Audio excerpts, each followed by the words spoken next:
Bismillahirrahmanirrahim. Assalamualaikum warahmatullahi wabarakatuh.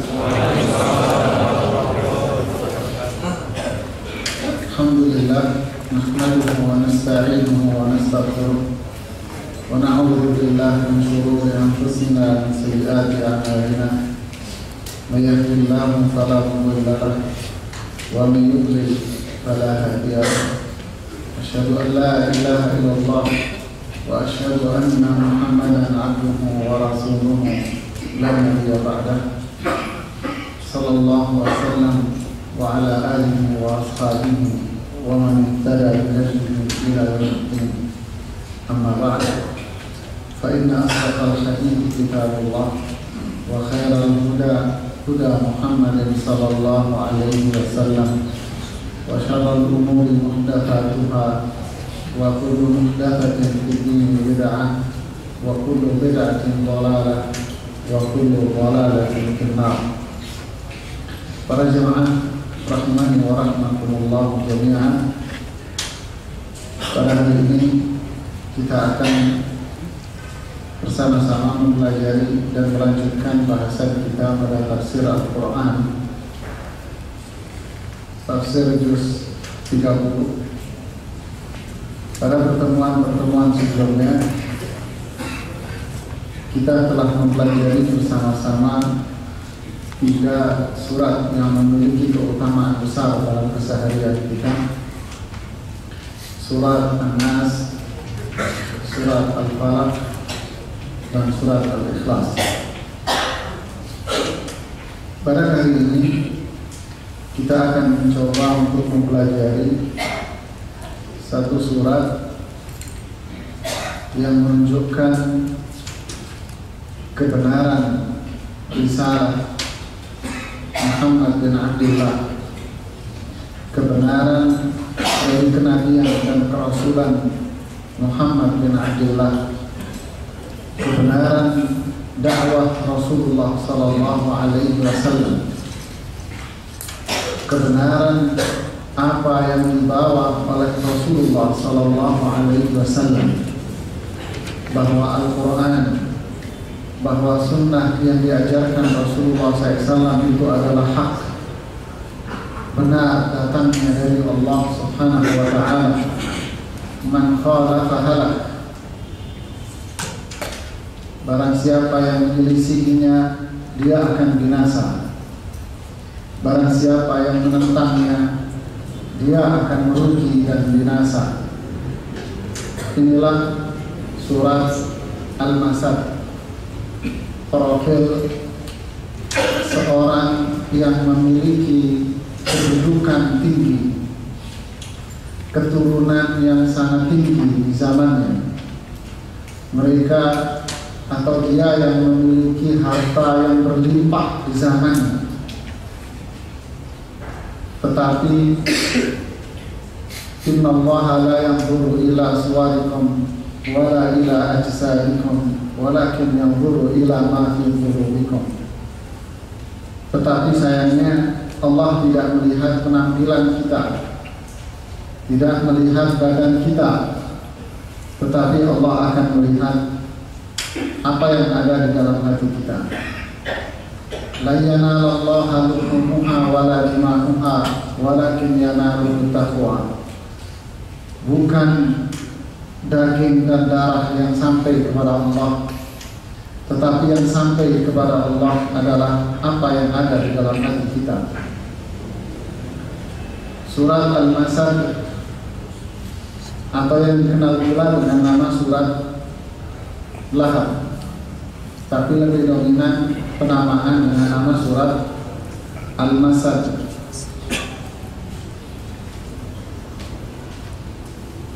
Surat ini berbicara tentang sosok yang dikenal dengan julukan Abu Lahab. Sosok yang dikenal dengan julukan Abu Lahab.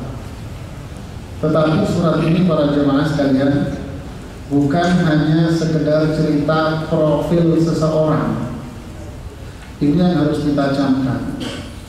sekali lagi, ini bukan sebuah kisah cerita belaka, tetapi ini adalah seperti di pengantar tadi saya katakan, menunjukkan bahwa kenabian dan kerasulan Muhammad bin Abdullah bin Abdul Muttalib Al-Qurashi Al-Hashimi itu adalah kenabian yang benar, kerasulan yang benar, rasul yang terakhir. Dakwah yang dibawa oleh Rasulullah SAW adalah dakwah yang benar. Ajaran dan syariah yang dibawa oleh Rasulullah SAW adalah ajaran yang benar. Al-Quran yang beliau bacakan, sunnah yang beliau ajarkan kepada para sahabatnya, itu adalah ajaran yang benar. Siapapun yang menyelisihinya, dia akan binasa. Siapapun yang menentangnya, dia akan bernasib seperti Abu Lahab. Ini pelajaran besar yang kita dapat dari kisah surat Al-Masad. Syekh Muhammad Shalih Al-Utsaimin juga menjelaskan atas poin ini di dalam tafsirnya, tafsir Juz Amma.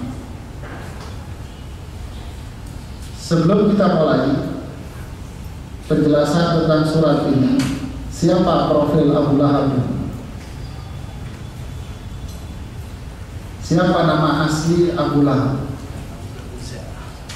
Abu Lahab ini julukan, kunyah, panggilan.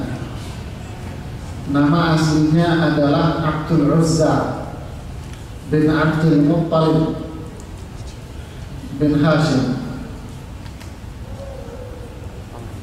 Abdul Uzza atau yang dikenal dengan panggilan Abu Lahab ini salah satu anak dari Abdul Muttalib, dari istri yang berbeda dengan anak-anak yang lain. Jadi ayah Rasulullah SAW, Abdullah, itu tidak sekandung dengan Abu Lahab, tetapi saudara seayah beda ibu. Yang sekandung dengan ayah Rasulullah adalah Hamzah, Abu Thalib, dan Abdullah. Ini yang satu ayah, satu ibu. Sedangkan Abu Lahab tidak. Begitu juga Abbas bin Abdul Muttalib, ibunya lain lagi, seperti yang disebutkan pada sebagian maraji' referensi sejarah. Kisahnya atau sebelumnya, Abu Lahab ini tentu keluarga besar dari Abdul Muttalib. Kita tahu Abdul Muttalib berasal dari keturunan Hashim. Hashim ini keturunan yang paling mulia dari Quraisy. Quraisy adalah keturunan dari Kinanah. Kinanah keturunan dari Nabi Ismail alaihissalam. Jadi keluarga besar Abu Lahab itu adalah keluarga yang memiliki kedudukan sangat tinggi di kota Makkah. Ditambah lagi Abdul Muttalib itu dikenal sebagai penerus dari Hashim, sebagai penerus dari Hashim, di mana Hashim ini sosok orang yang melayani setiap siapapun yang datang ke Ka'bah. Jadi setiap tamu yang datang ke Ka'bah dia layani dengan baik, makanan dan kebutuhannya dipenuhi. Makanya dikenal dengan nama Hashim, yaitu orang yang suka menumbuk roti artinya. Itu bukan nama asli. Jadi keluarga besarnya cukup terpandang. Ketika wafat, Abdul Muttalib yang mengurusi tamu-tamu Ka'bah dibantu dengan dibantu dengan anaknya Abu Lahab ini dan anaknya yang lain. sehingga keberadaan dan kondisi sosial bagi mereka ini tentu memiliki kedudukan yang sangat tinggi di zaman itu. Ini satu, saya ingin menjelaskan posisi dia di kota Makkah. Dari sisi ekonomi, Abu Lahab termasuk orang yang sangat-sangat sukses di dalam perdagangannya, sehingga di dalam sejarah dikatakan rumah Abu Lahab itu dipenuhi dengan batangan-batangan emas, ditambah lagi dengan ternak-ternak dia yang cukup banyak, budak-budak yang dia miliki berserakan istilahnya. Jadi dia benar-benar sosok orang yang sisi sosial dan ekonominya memiliki kekuatan yang tinggi. Abu Lahab ini ciri fisiknya orangnya tinggi, badannya gede dan keras, bukan gede gemuk, tidak, tapi gemuk keras Pak. Di badannya itu keras, dia tinggi, besar badannya, rambutnya panjang bergelombang, kulitnya putih sekali, sehingga mukanya itu sampai kemerah-merahan. Dia memiliki watak temperamental, keras wataknya luar biasa. Artinya segala yang dia inginkan itu harus dia laksanakan, harus terrealisasi. Jika ada yang menentang, habis riwayatnya. Ini profil Abu Lahab, sampai dibahasakan oleh sebagian sejarah dengan bahasa cucunya setan, bahasa yang jengkel, menunjukkan betapa keras bawaan dan kejiwaan Abu Lahab itu. Suaranya sangat keras pula, jadi kalau ngomong tidak ada suara lembek, pelan sama orang, tidak ada.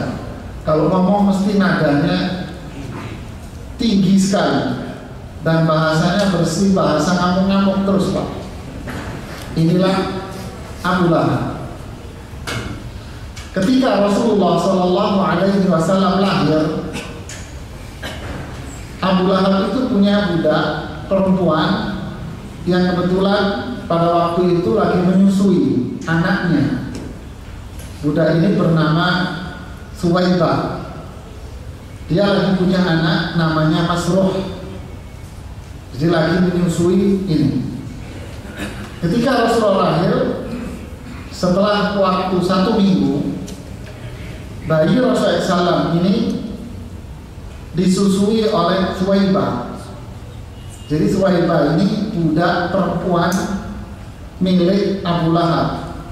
Sebagian referensi mengatakan ketika Abu Lahab mendengar kelahiran ponakannya, dia sangat bangga sekali, hingga budaknya Suwaibah dibebaskan agar bisa menyusui bayi Rasulullah SAW ini dengan leluasa. Suwaibah ini memang tukang susu, maaf bahasa saya ya. Memang dia banyak menyusui. Di antara yang disusui itu Hamzah, berarti sudah berusia. Jadi Hamzah ini paman dan juga saudara susuan sama Rasulullah SAW. Begitulah gambaran perhatian Abu Lahab terhadap ponakannya di masa bayi. Di masa bayi. Imam Ibnu Hajar Al-Asqalani menyebutkan satu riwayat di Fathul Bari bahwa ketika Rasulullah SAW ini beranjak dewasa, Abu Lahab dengan Abu Thalib ini berseteru dalam satu masalah yang tidak disebutkan. Di antara permasalahan yang disindir di situ karena sikap Abu Thalib yang bahasa kita, mohon maaf, memanjakan Rasulullah SAW berlebihan, melebihi anak-anaknya, melebihi ponakannya yang lain. terjadilah cekcok yang cukup tajam antara Abu Lahab dengan Abu Thalib.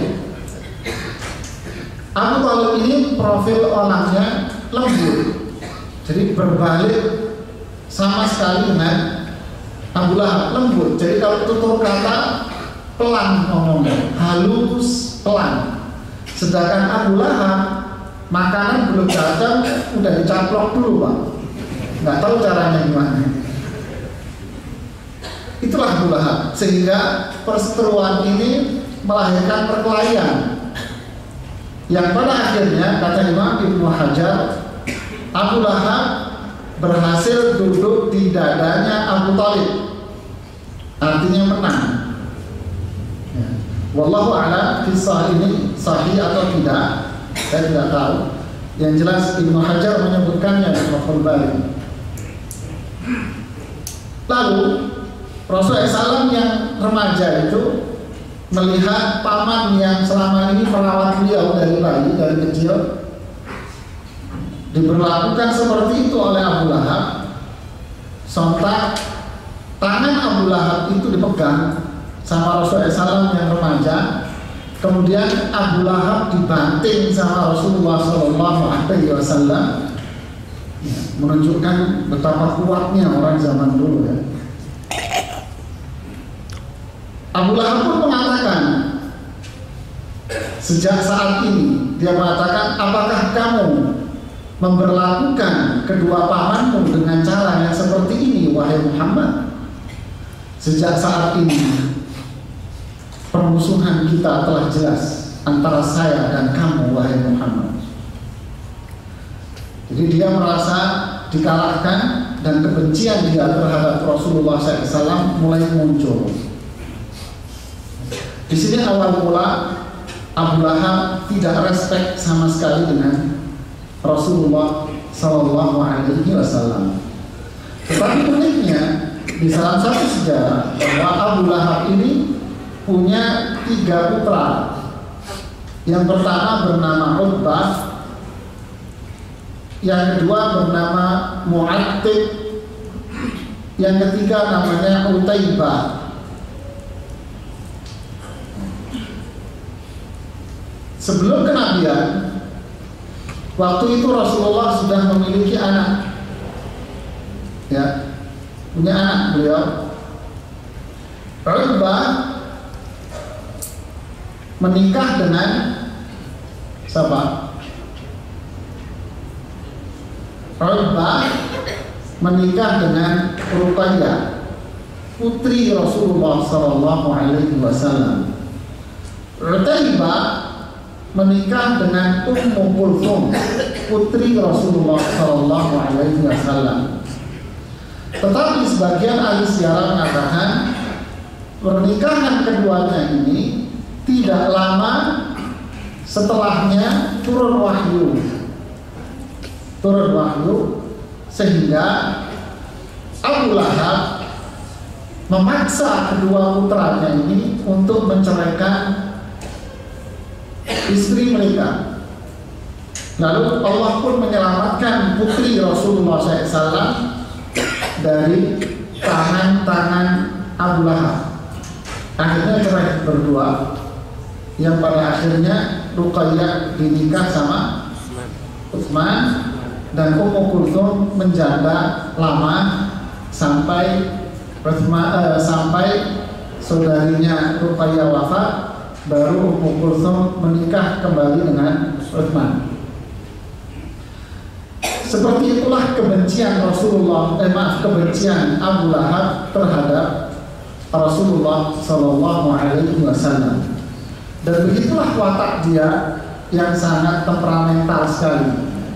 Puncaknya ketika dimulainya dakwah jahiliyah, dakwah Rasulullah SAW secara terang-terangan. Setelah Rasulullah melewati 3 tahun dari dakwah sembunyi-sembunyi yang bermarkas di rumahnya Arqam bin Abil Arqam. 3 tahun Rasulullah sembunyi dakwah di rumahnya Arqam di sini. Yang kebetulan Arqam itu seorang anak muda yang berusia 17 tahun yang rumahnya dekat dengan Bukit Sofa. Setelah lewat 3 tahun bermarkas di situ, turunlah surat Asy-Syu'ara, wa anzir ashiratakal aqrabin. Wahai Muhammad, berilah kabar buruk keluargamu yang dekat. Ringkas cerita, Rasulullah SAW tahap pertama mengumpulkan keluarga dekatnya. Sebagian ahli sejarah menyebutkan ada 45, sebagian tidak menyebutkan. Alhasil keluarga dekat beliau dikumpulkan, termasuk di situ ada Abu Lahab dan Ali bin Abi Thalib yang berada di samping Rasulullah SAW dan selalu membenarkan. Di sini terucap kata-kata Abu Lahab yang sangat pedas sekali dan menunjukkan kebencian dan kekejaman dia. Tanda-tanda dia bakal kejam itu sudah kelihatan dari situ.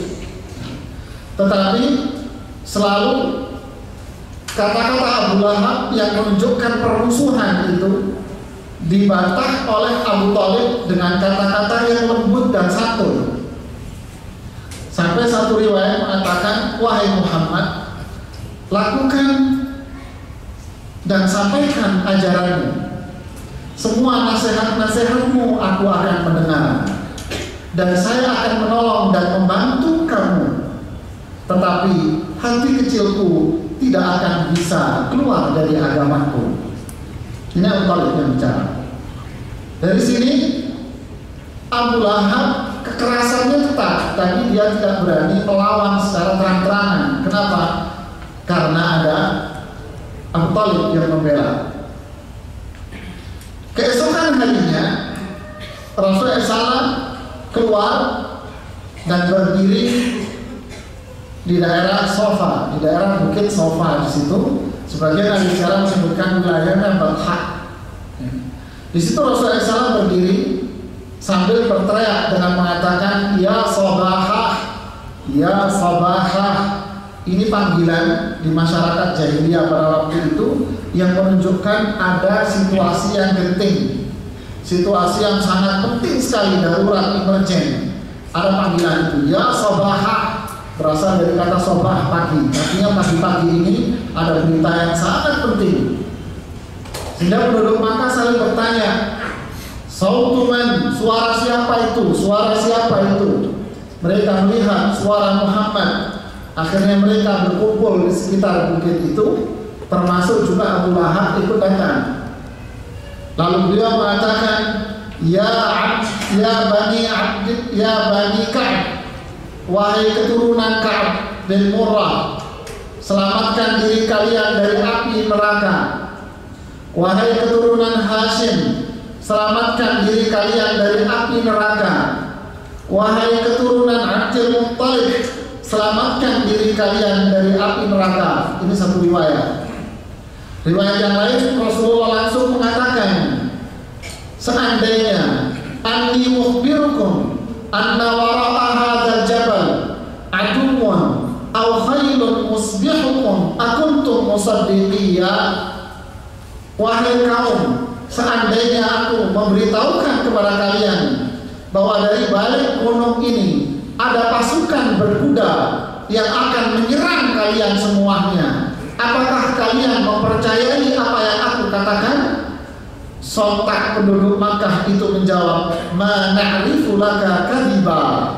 Wahai Muhammad, kami tidak tahu, tidak pernah mendengar sama sekali bahwa engkau berbohong. Subhanallah, lihat, percaya seluruh penduduk Makkah mengatakan itu. Kamu tidak pernah berbohong wahai Muhammad sama sekali. Fa inni mundzirun lakum baina yaday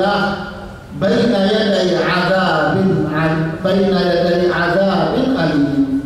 Saya datang sebagai pemberi kabar buruk pada kalian. Kabar buruk yang ada di hadapan Allah, azab yang sangat pedih.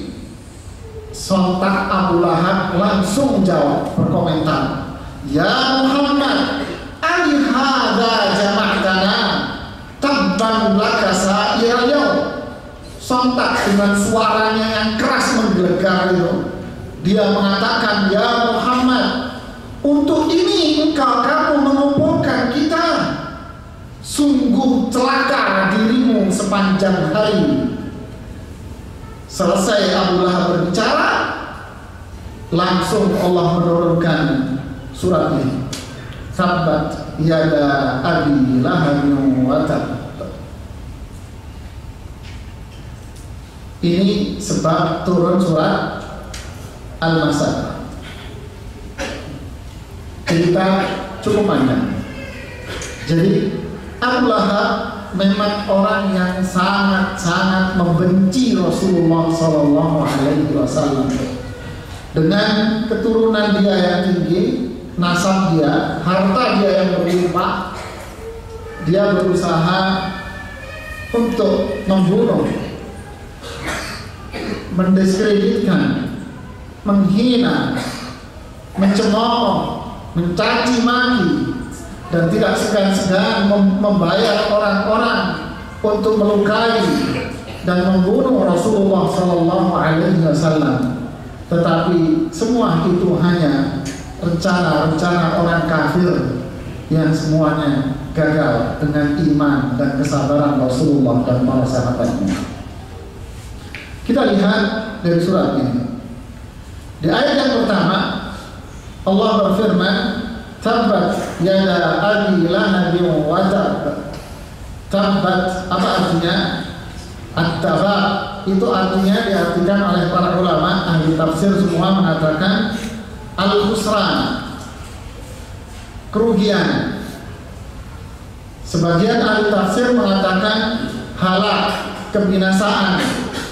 Sebagian lagi mengatakan dolal, kesesatan, seperti yang dikutip oleh Imam Al-Qurtubi. Ya. Jadi semua makna ini kalau dalam ilmu tafsir yang disebutkan oleh Syekhul Islam Ibnu Taimiyah, ini yang disebut dengan ikhtilaf tanawwu', perbedaan redaksional saja, ya. Bukan ikhtilaf tabar, bukan perbedaan yang mengarah kepada tabar, perselisihan makna, ya. Tanawwu', redaksionalnya saja beda, tapi semuanya mengarah kepada satu makna. Al-Imam Muhammad Amin Syanqiti di tafsirnya Adwaul Bayan mengartikan tabbat di sini dengan semua yang disebutkan oleh Imam Qurtubi tadi itu, yaitu al-khusran, kerugian, al-halak, kebinasaan, dan dolal. Ya, tabbat, kerugian, kebinasaan, dan kesesatan terjadi pada siapa? Yada abi, yada itu apa? Kedua tangan. Kerugian, kebinasaan, kesesatan di sini disandarkan kepada kedua tangan Abu Lahab. Maknanya, apakah yang binasa, yang sesat ini kedua tangan Abu Lahab saja, atau Abu Lahabnya?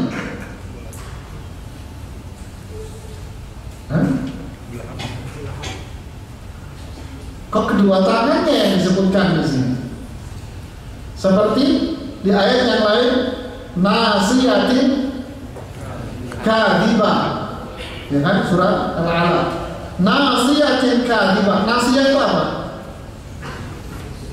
Nasiyah itu dahi, muka, atau kalau bahasa sekarang umur, tapi maksudnya di muka, sini dahinya ini, di atas mata. Nasiyatin kadhibah, sininya bohong. Apakah yang bohong itu, yang berbuat kebohongan, mukanya saja, orangnya tidak? Hah?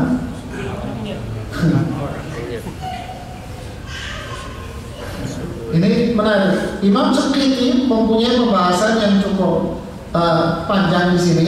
Saya nggak membacakannya, cukup rumit. Intinya begini, di dalam ilmu tafsir para ulama menyepakati adanya sebuah kaidah, yaitu zikrul kulli zikrul ba'dhi wa yuradu bihil kull.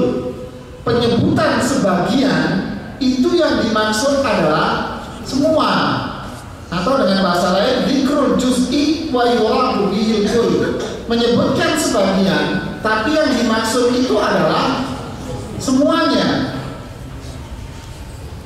Jadi di ayat ini tabbat yada, kedua tangan Abu Lahab celaka, binasa, sesat, sengsara.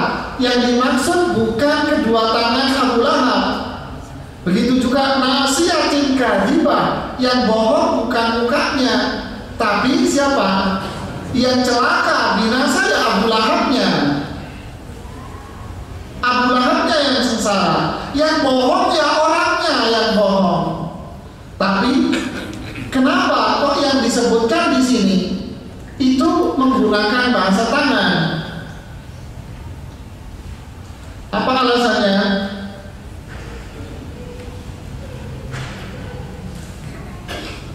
Apa?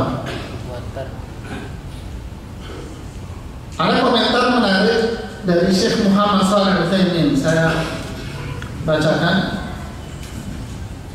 Cukup bagus beliau mengatakan wa bada'a bi yadayni qabla dzalik. Kata beliau, Allah memulai di surat ini dengan menyebutkan kedua tangan Abu Lahab sebelum menyebutkan orangnya. Li'anna yadaini, karena kedua tangan itu adalah alat al-amal wal harakah, media, alat untuk beraktivitas dan bergerak, wal akhdhu wal 'ata, untuk mengambil dan memberi, dan seterusnya. Wa hadza laqab Abu Lahab laqab munasib tamaman li halih wa ma'alih, sehingga julukan Abu Lahab ini tepat sekali untuk akhir dari perjalanan dia. Maksudnya apa?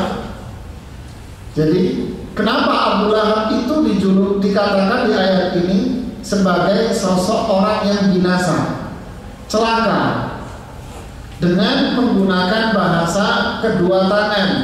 Kenapa? Karena yang menjadikan Abu Lahab itu binasa adalah apa? Sikap yang dia tunjukkan melalui kedua tangan dia. Tangan dia ini yang menjadikan Abu Lahab itu binasa. Apa maknanya, Pak? Maknanya, jaga tangan Anda. Tangan kita ini bisa menyebabkan kita di neraka. Nasiyatin kadhibah, di ayat yang tadi ala, wajahnya bohong. Yang dimaksud di sini orangnya yang bohong. Tapi kenapa dibahasakan dengan muka? Karena ketika seseorang itu bohong akan terlihat dari raut wajahnya, Pak. Orang bohong itu kelihatan dari mukanya, Pak. Ini bohong. Jadi bahasa muka itu sudah dikenal di dalam Al-Quran. Bukan yang mengeluarkan ilmu ini adalah orang Jepang, sehingga ada fakultas khusus di Jepang, tidak tahu saya istilahnya dalam bahasa Inggris, mempelajari bahasa tubuh. Al-Quran yang bilang, ya kan? Hadhihi bid'atuna ruddat ilaina. Kata Nabi Yusuf, ini barang dagangan kita, tapi kok dibalikin ke kita? Kenapa? Kitanya yang nggak mau belajar. Baik, kembali ke sini. Tabbat yada Abi Lahabin wa tab, celakalah kedua tangan Abu Lahab, yaitu Abu Lahab sendiri yang celaka. Wa tab, diulangi lagi, dan sungguhlah, barulah di sini yang celaka itu adalah Abu Lahabnya. Sungguh kedua tangan Abu Lahab itu celaka, dan Abu Lahab sungguh celaka. Kok diulangi? Pengulangan ini, kata Imam Syafi'i di Adwaul Bayan, pengulangan ini menunjukkan takkid, penguatan dan pembenaran bahwa Abu Lahab itu pasti akan berada di dalam kebinasaan. Pasti akan berada dalam kebinasaan. Karena sikap-sikap yang dia tunjukkan selama ini. Sebuah kisah yang disebutkan oleh Al-Imam Ibnu Katsir dan disebutkan pula oleh Al-Imam Qurtubi perihal kejahatan Abu Lahab. dari seorang yang namanya Abdurrahman bin Abi Sunan. Dari ayahnya dia berkata, ada seorang laki-laki yang bernama Rabi'ah bin Abbad. Dia berasal dari suku Dail. Dia seorang jahiliyah, lalu dia masuk Islam. Di masa jahiliyah dia mengatakan, saya melihat Rasulullah SAW di jahiliyah fi suqi Dzul Majaz, di pasar namanya pasar Dzul Majaz. Wa huwa yaqul, Rasulullah SAW selalu mengatakan, ya ayyuhan nas qulu la ilaha illallah tuflihu. Wahai manusia semuanya, ucapkanlah la ilaha illallah, niscaya kalian akan bahagia. Wan nasu mustami'una alaih, dan semua orang lagi berkumpul di sekitar Rasulullah sallallahu alaihi wasallam. Wa wara'ahu rajulan wadi'al wajhi ahwal dzu ghadiratain. Di belakang Rasulullah ada seorang lelaki yang wajahnya putih sekali, rambutnya dikuncir jadi dua. Lihat, Abu Lahab rambutnya panjang, dikuncir jadi dua, kayak pakai garis desa. Dia mengatakan setiap kali Rasulullah SAW berbicara, innahu kadzib, dia bohong, dia bohong. Selalu mengatakan demikian. Setiap kali Rasulullah berdakwah, ngajak orang bertauhid, kalimat tauhid, selalu dia ngomong di belakangnya bohong, bohong, bohong, bohong, bohong. Fasa'atu anhu, saya pun bertanya kepada laki-laki ini. Akhirnya semua orang yang ada di pasar menjawab, itu adalah pamannya, namanya Abu Lahab. Jadi sampai seperti itulah Abu Lahab itu, Pak. Jadi pelajarannya apa? Jadi orang kalau menghalangi dakwah tauhid selalu mengatakan berbagai macam tuduhan. Berarti apa? Antum yang jawab. Nanti kalau yang dengar bersangkutan bisa marah. Tabbat yada Abi Lahab wa tab. Celakalah Abu Lahab. Sungguh celaka Abu Lahab. Karena ulah dia, kebencian dia dengan Rasulullah sallallahu alaihi wasallam, kepada dakwah Rasulullah SAW. Ini menunjukkan sekali lagi yang pertama tadi bahwa kerasulan Rasulullah ini Muhammad bin Abdullah ini benar. Dakwah Rasulullah benar. Dakwah tauhid yang diajarkan Rasulullah itu benar. Buktinya apa? Abu Lahab sudah diajak dengan kata-kata yang halus. Bukan ayat ini langsung turun begitu aja. Tidak. Imam Syafi'i mengatakan sebelum Abu Lahab mengucapkan kata-kata ini, sebelum surat ini turun, Abu Lahab itu sudah diajak oleh Rasulullah dengan tutur kata yang baik. Kapan? Sebelum berkumpulnya di Bukit Safa tadi. Ketika masih berkumpul di rumahnya khusus untuk keluarga Abdul Muttalib, Rasulullah mengajak mereka dengan santun, tutur kata yang baik, tapi selalu dibalas dengan kata-kata yang kasar. Rasulullah selalu membalas dengan tutur kata yang baik, yang pada akhirnya Allah pun murka, marah atas sikap Abu Lahab ini, sehingga turunlah surat ini yang menunjukkan bahwa apa yang ada pada diri Rasulullah itu benar. Akhlak yang dilakukan oleh Rasulullah, akhlak Rasulullah ini sungguh mulia, tetapi jangan ditentang akhlak yang mulia ini. Akhlak yang mulia, agama tauhid Anda tentang, resikonya adalah binasa dan celaka, seperti kasus Abu Lahab. Dakwah Rasulullah benar, Abu Lahab masih hidup, bininya masih hidup, tapi dia sudah divonis neraka.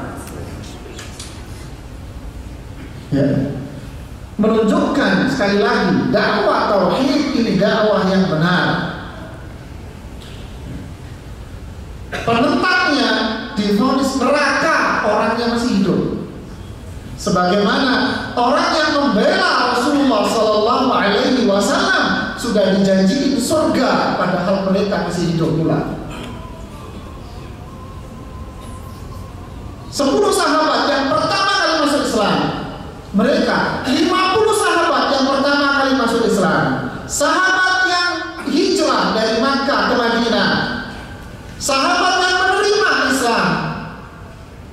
Dari penduduk Madinah, mereka semuanya ada di dalam ayat wasabiqunal awwalun minal muhajirin wal ansar walladzina tabauhum bi ihsanin apa radhiyallahu Allah ridha sama mereka. Abu Bakar fil jannah, Umar fil jannah, Utsman fil jannah, Ali fil jannah, Sa'ad fil jannah, dan seterusnya. 10 sahabat disebutkan oleh Rasulullah SAW, kalian di surga. Inilah kebenaran dakwah Rasulullah SAW. Dan vonis neraka, janji surga ini didasarkan atas sikap mereka terhadap dakwah tauhid, bukan karena faktor keturunan. Camkan, vonis neraka, vonis surga karena sikap terhadap dakwah tauhid, bukan karena faktor keturunan. Andai kebenaran itu dinilai dari keturunan, Abu Lahab dan Abu Thalib orang yang masuk surga pertama, Pak. Ya. Tetapi kebenaran itu dinilai dari sikap terhadap dakwah tauhid. Bilal seorang Habasyah, bukan orang Arab. Suhaib bukan orang Arab, tapi orang Romawi, orang kulit merah. Salman orang kulit merah, Bilal orang kulit hitam. Tapi semuanya dijamin surga oleh Allah. Kenapa? Karena sikap penerimaan dan iman dia terhadap dakwah tauhid. Jadi tidak ada yang megang kuncinya surga, tidak hebat. Ya, mau pakai keturunan siapapun tidak ada. Yang pegang kuncinya surga itu adalah apa? Al-Quran. Segala sesuatu ada mata kuncinya. Kunci surga adalah la ilaha illallah. Ini pelajaran dari surat Al-Masad luar biasa, ya. Sehingga hadis tadi jangan tertipu dengan tampang Abu Lahab. Kenapa disebut Abu Lahab? Karena mukanya itu kemerah-merahan, tak saking putihnya, gantengnya pol. Kata satu orang ahli sejarah, lupa saya namanya, dia bilang di Makkah orang yang paling ganteng di Makkah itu 3 orang. Salah satunya Abu Lahab ini, paling ganteng, Pak. Dan orang di antara orang yang paling kaya di kota Makkah, Abu Lahab, rumahnya banyak emasnya, Pak. Tapi apa yang terjadi, Pak? Ma'aghna anhu maluhu wa ma kasab. Ini poin. Ma'aghna anhu maluhu, harta dia tidak manfaat. Wa ma kasab, dan apa yang dia peroleh, harta tidak manfaat buat seseorang. Wa ma kasab, apa yang dia peroleh. Penafsiran hampir semua para ahli tafsir mengatakan apa yang dia peroleh itu diartikan dengan kasab anak. Ibnu Katsir, Qurtubi, semua mengartikan ini anak. Imam Sa'di yang kontemporer anak. Tapi kenapa? Berdasarkan hadis Rasulullah Sallallahu Alaihi Wasallam, Inna atyaba ma akaltum min kasbikum wa inna auladakum min kasbikum. Sebaik-baik yang kalian makan adalah dari jerih payah kalian sendiri, dari keringatmu sendiri. Itu yang paling baik kamu makan. Dan anakmu itu adalah jerih payah kalian. Kasab, apa yang kamu dari peroleh kalian sendiri, dari usaha kalian. Berarti makasab dari dan apa yang dia peroleh, berarti anak. Berdasarkan hadis ini, Syekh Muhammad Shalih Al-Utsaimin mengartikan wa makasab itu lebih luas, bukan anak saja, kata beliau. Termasuk apa? Termasuk kondisi kontemporer masa sekarang. Apa yang dia peroleh, apa yang ada pada dirinya, apa? Anak, kedudukan, jabatan, masuk di dalamnya. Jadi ayat ini menunjukkan sosok Abu Lahab. Ya. Orang yang fisiknya seperti itu, satu. Yang kedua, hartanya sudah sedemikian banyak. Yang ketiga, kedudukan dan jabatannya luar biasa tingginya, tetapi itu semua tak bernilai.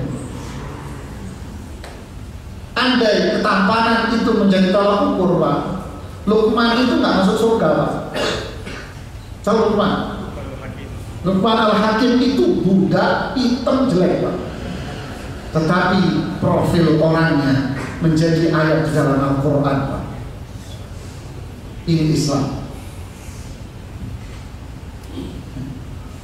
Andai harta itu jadi tolak ukur, Fir'aun itu Pak kaya, Pak.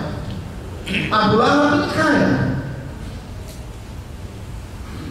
Abu Ubaidah nggak akan dijamin surga, Pak.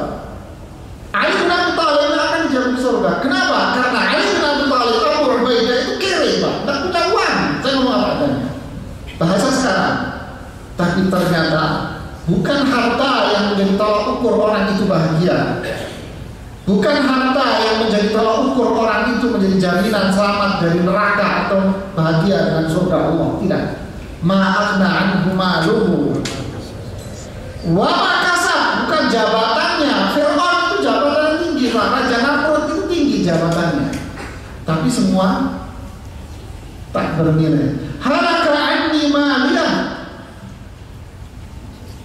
hartaku di surat Al-Haqqah, harta tidak manfaat,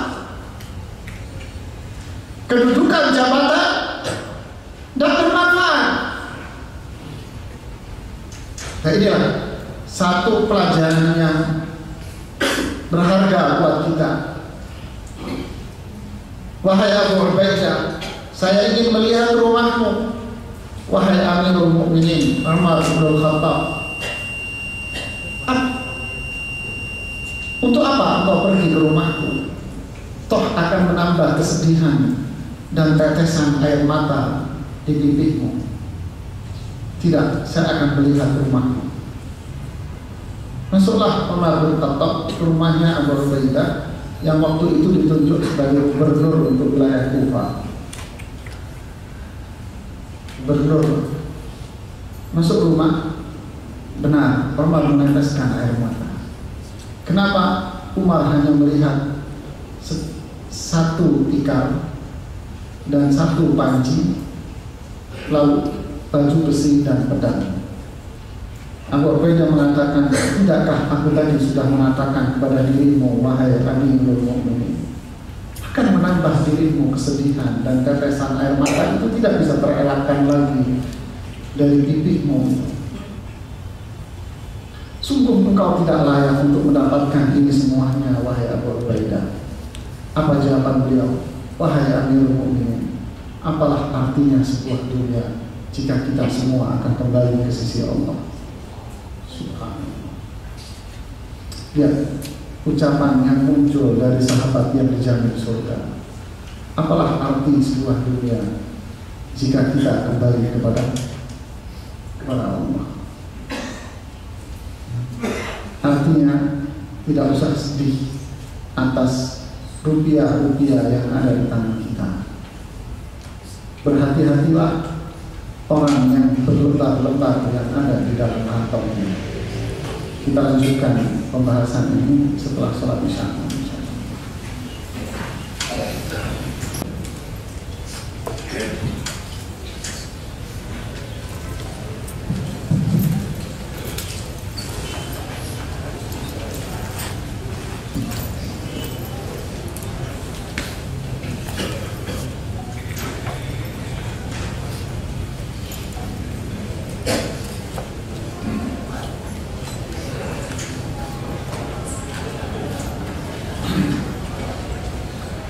Alhamdulillah, salatu wassalamu ala Rasulillah wa ba'd.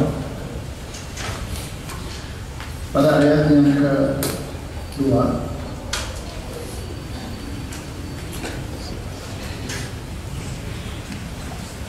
menunjukkan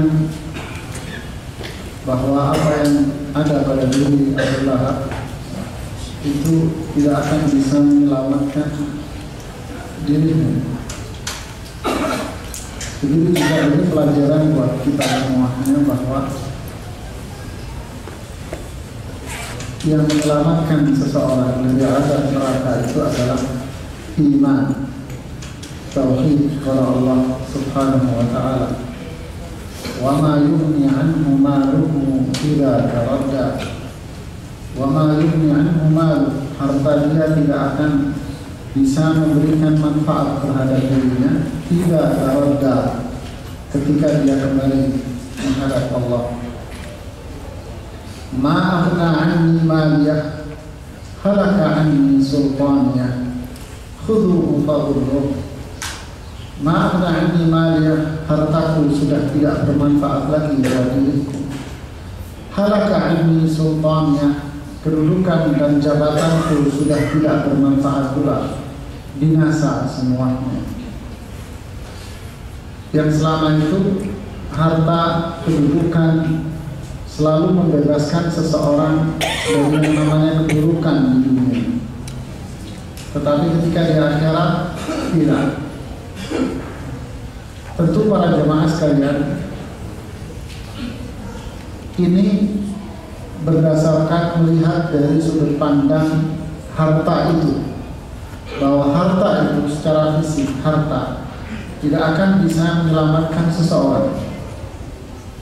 Bahkan Allah mengatakan innama amwalukum wa auladukum fitnah, cobaan menjauhkan seseorang dari jalan Allah, menjauhkan anak keturunannya dari jalan Allah.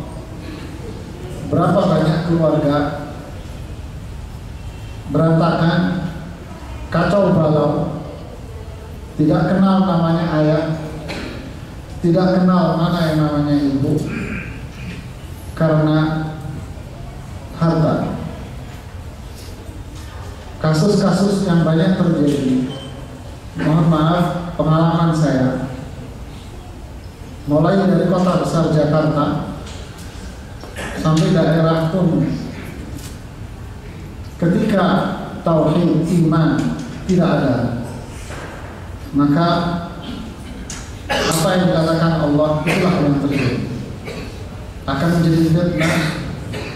Bisa jadi ayahnya orang baik, tetapi kebaikan dia tidak diiringi oleh kebaikan anak dan keturunannya, sehingga harta ini akan menjadi biang permasalahan dan kehancuran buat keluarganya. Saya tidak kenal ibu, saya tidak kenal ayah, yang kenal adalah warisannya berapa. Ini kenyataan, Pak. Di sisi lain, Rasulullah SAW itu mengatakan di hadis yang disahihkan oleh Syekh Albani, ni'mal malus salih fil rajul salih, sebaik-baik harta yang halal di tangan orang yang saleh. Artinya harta ini sebuah alat media, tergantung berada di tangan siapa. Tergantung di tangan siapa. Ketika harta ini di tangan Abu Bakar As-Siddiq, di tangan Umar, di tangan Utsman, di tangan Abdurrahman bin Auf, di tangan Talha bin Ubaidillah, di tangan Zubair bin Awam, maka harta itu memang benar-benar berada di tangan, bukan di hati mereka. Ketika Rasulullah SAW bertanya kepada Abu Bakar, ma'abqaita li ahlik, berapa yang kamu tinggalkan untuk keluargamu? Abqaituhum lillah, saya tinggalkan mereka untuk Allah, karena Allah. Artinya apa? Semua hartanya 100% digunakan untuk dakwah dan jihad fisabilillah. Ketika Aisyah mendoakan Abdurrahman bin Auf pada waktu barang dagangannya masuk ke kota Makkah Madinah, yang menjadikan ada sedikit seperti gempa karena detakan onta yang begitu banyak memasuki kota Madinah, sehingga rumah-rumah di Madinah itu seperti terjadi gempa. Aisyah mengatakan, barakallahu fi mali Abdurrahman wa tijaratihi. Mudah-mudahan Allah memberkati harta Abdurrahman bin Auf dan perdagangannya. Inilah bedanya harta di tangan orang beriman dan harta di tangan orang yang tidak beriman. Sontak ketika Abdurrahman mendengar doanya Aisyah Ummul Mukminin, dia datang menemui Aisyah dengan mengatakan, ya Ummah, wahai ibuku, benarkah engkau berdoa dengan doa tadi untuk diriku? Iya, demi Allah, saya infakkan seluruh hartaku di jalan Allah. Jadi itulah mereka para sahabat. Harta, kata Syekh Mahmud Misri yang menulis 101 sahabat itu, kesimpulannya luar biasa menyentuh hati. Kenapa bisa seperti itu? Karena harta mereka di tangan, tidak di hati. Harta mereka di tangan para jamaah, bukan di hati. Kita, harta kita di hati jamaah. Kalau mau infak, nyari uang kecil. Mereka para sahabat mau infak, tidak nyari uang kecil. Talhah bin Ubaidillah ketika duitnya habis, seorang fakir miskin datang menemuinya. Ya Talhah, keluarga saya sudah gak makan beberapa hari. Talhah menjawab, saya tidak punya uang sesen pun, tapi saya punya aset tanah. Ini sertifikatnya, kamu jual. Saya tidak tahu saya menjual kemana, wahai Talhah. Sini saya jualin. Pergi ke rumahnya Utsman, dibeli sama Utsman 300.000 dirham. Uang itu dibawa diberikan, ini penjualan dari tanah 300.000 dirham. Kamu kasih makan keluargamu dengan uang ini. Saya tidak punya uang. Subhanallah. Kita lanjutkan para jemaah. Saya selanaran dadalah. Dia Abu Lahab Abdul Uzza, dia akan masuk neraka. Zadalah, yang menyala-nyala. Sehingga para ulama kayak Imam Qurtubi dan Syekh Utsaimin tidak mau mengatakan bahwa Abdul Uzza ini namanya Abu Lahab karena wajahnya yang ganteng, tidak mau. Dia dijuluki Abu Lahab, kenapa? Karena memang dia mau masuk neraka yang akan menyala-nyala. Sekali lagi, kapan ayat ini turun? Ketika yang bersangkutan masih hidup, subhanallah. Wa imra'atuhu hammalatal hatab. Wa imra'atuhu, yang dimaksud dengan perempuan di sini adalah istrinya. Nama istrinya ini namanya Arwa. Nama istrinya ini Arwa bintu Harb, saudara kandungnya Abu Sufyan.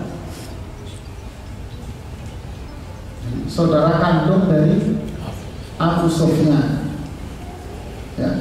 Arwa bintu Harb. Mereka berasal dari suku Quraisy sama.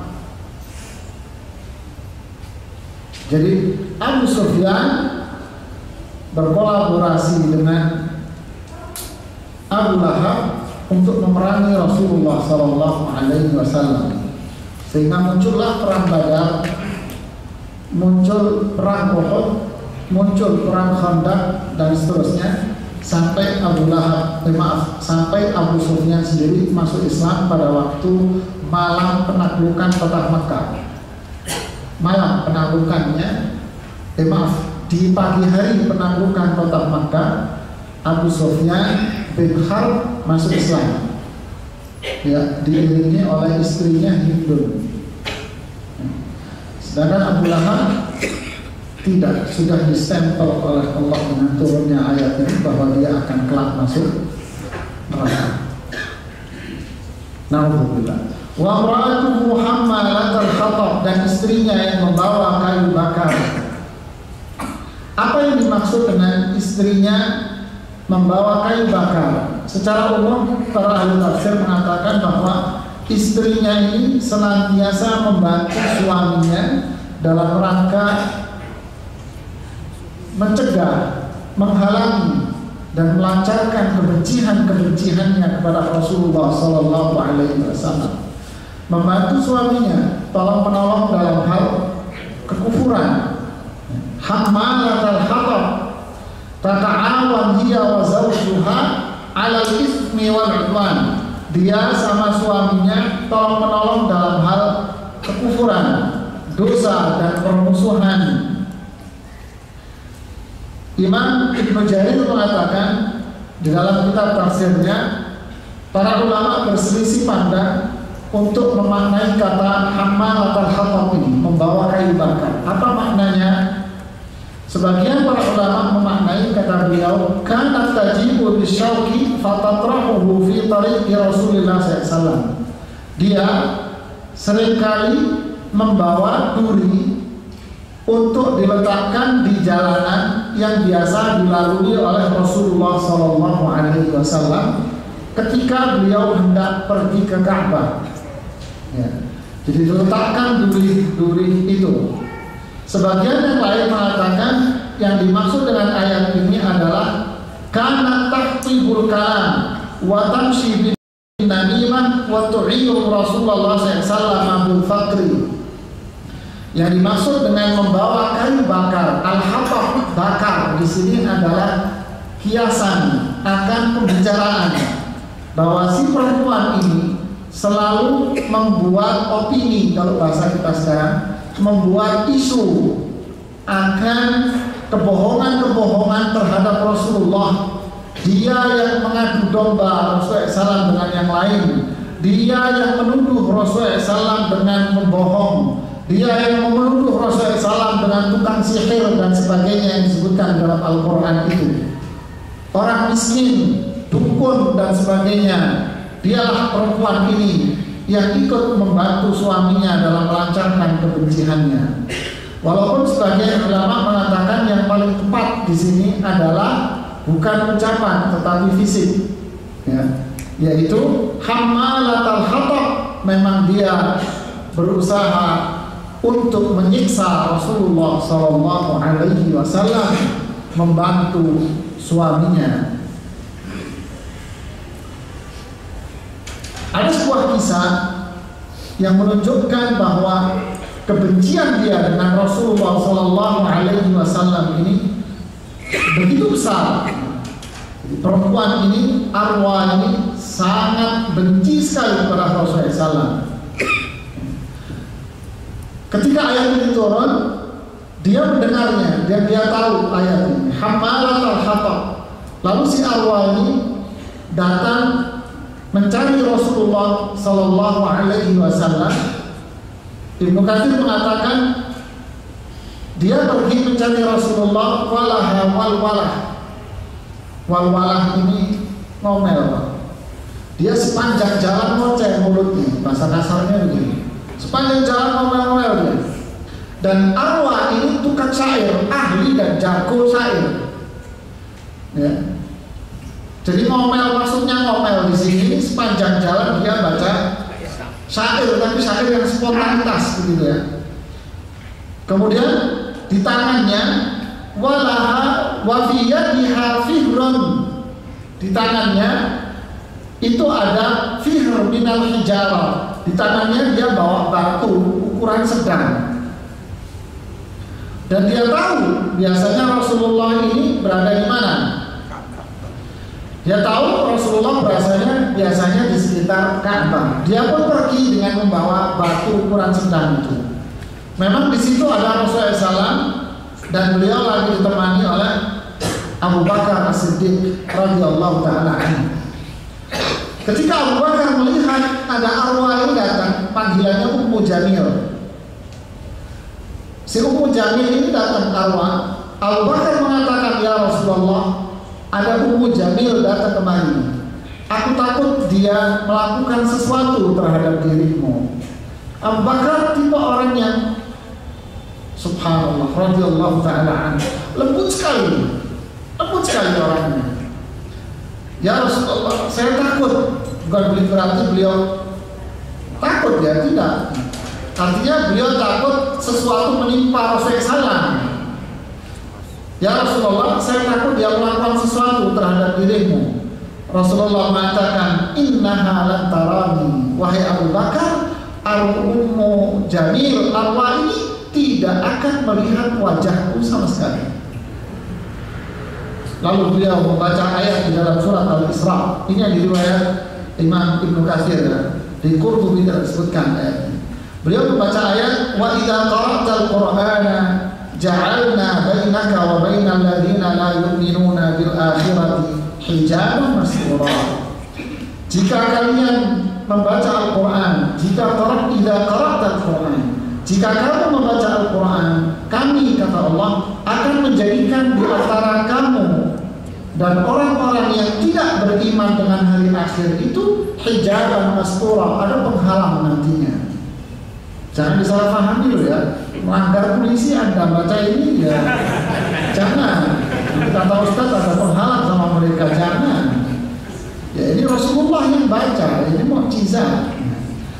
Dalam satu riwayat Ibnu Katsir, Rasulullah membaca surat ini Al-Isra. Jadi ketika arwah ini datang, dia persis berdiri di samping Nabi, dan di samping Rasulullah itu ada Abu Bakar. Ya. Lalu ketika dia berdiri samping Nabi, si arwah mengatakan, wahai Abu Bakar, saya mendengar temanmu itu telah hajani. Temanmu itu telah melakukan hijab. Hijab itu salah satu gaya bahasa syair jahiliyah. Hijab itu syair yang berisikan tentang cacian. Namanya hijab. Ini jenis syair hijab. Jadi orang kalau sudah dihijab zaman jahiliyah dulu nggak berani keluar rumah. Kenapa? Malu. Ya, caci maki isinya. Ya wahai Abu Bakar, saya mendengar temanmu itu telah menurunkan kata-kata, mengatakan kata-kata yang mencaci maki saya. Abu Bakar menjawab, wallahi ma hajauka. Demi Allah dia tidak melakukan hijab sama sekali. Ya memang Rasul tak melakukan hijab.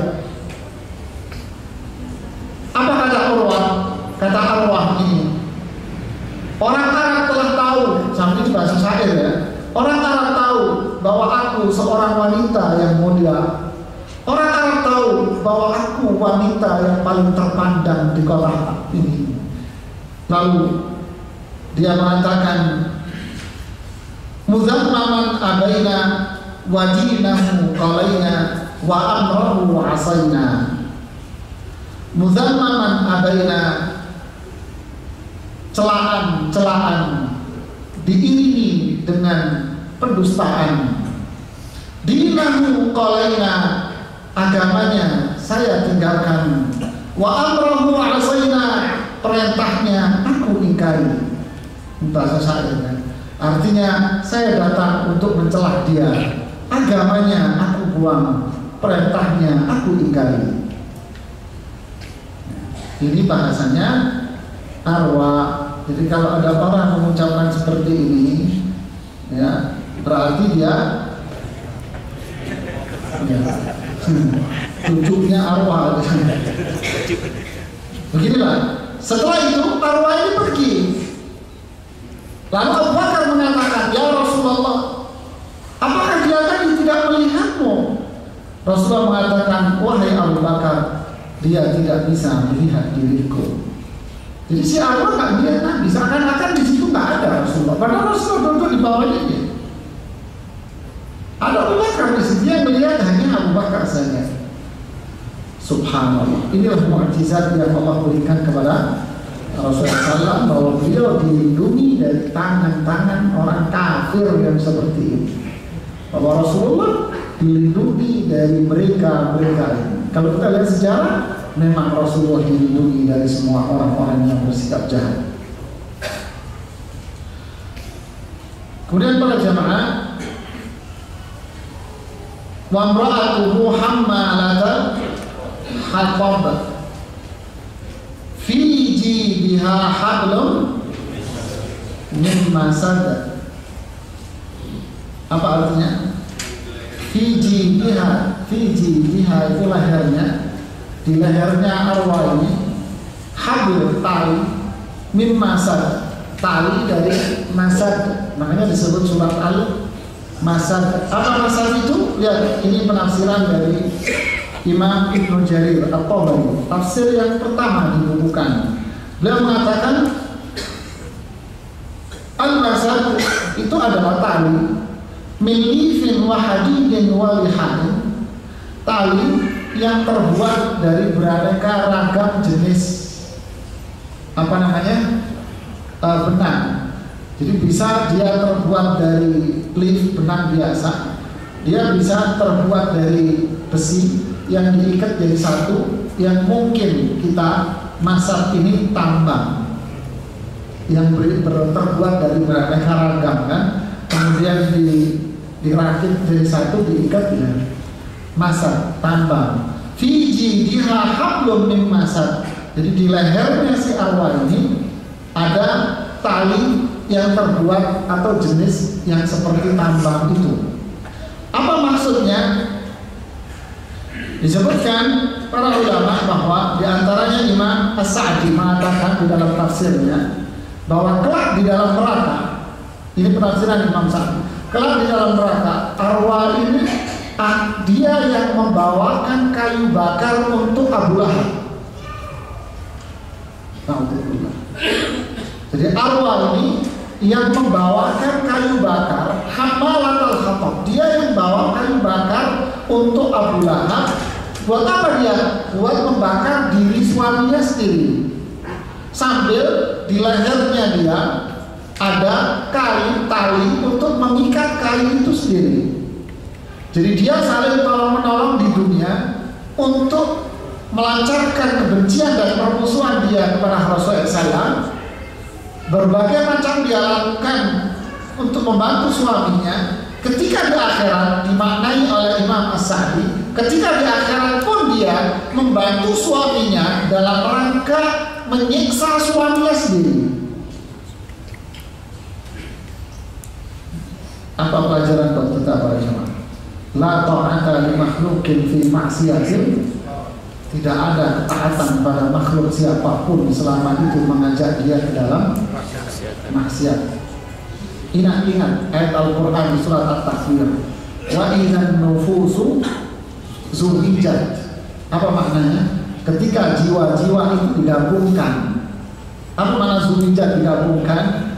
Para ahli tafsir mengatakan zuhijat itu adalah setiap orang akan dikumpulkan dan digabungkan oleh Allah dengan orang yang sejenis dengan dia nanti di akhirat. Na'udzubillah. Artinya orang saleh akan digabungkan dengan orang yang saleh. Orang yang bermaksiat akan digabungkan dengan orang-orang yang bermaksiat dalam adab yang ada di situ yang sama. Na'udzubillah. Inilah pentingnya dalam sisi akidah. Pentingnya apa? Al-hubbu fillah, cinta karena Allah, benci karena Allah. Ya Rasulullah, inna qauman yuhibbu qauman fima yalhaqu bihim. Ya Rasulullah, ada beberapa orang yang mencintai kaum itu. Apa yang bisa dia peroleh? Rasulullah menjawab, anta ma'aman. Dia kamu akan bersama dengan orang yang kamu cintai di akhirat kelak. Arwah sangat mencintai suaminya Abu Lahab sehingga dia membantu kemaksiatan Abu Lahab, maka dia akan digabungkan oleh Allah dengan Abu Lahab di dalam neraka barengan bersama-sama. Ini pelajaran ya.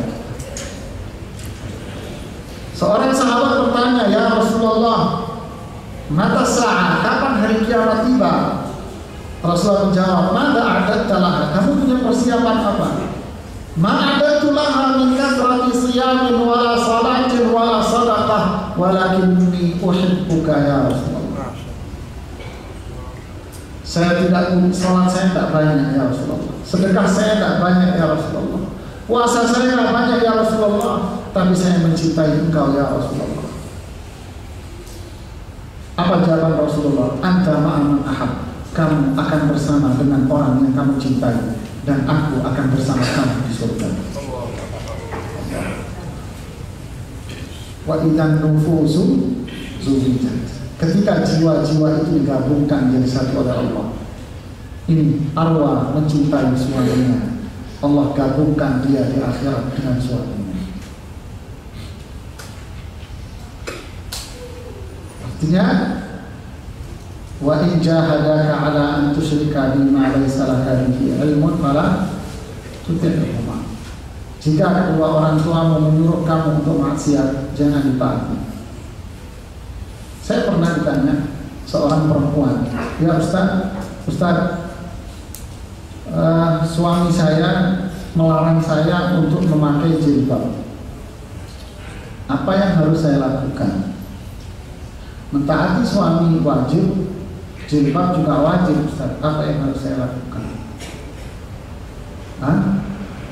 Kalau dia menaati suaminya di sini, masuk neraka bareng-bareng ya sama suami.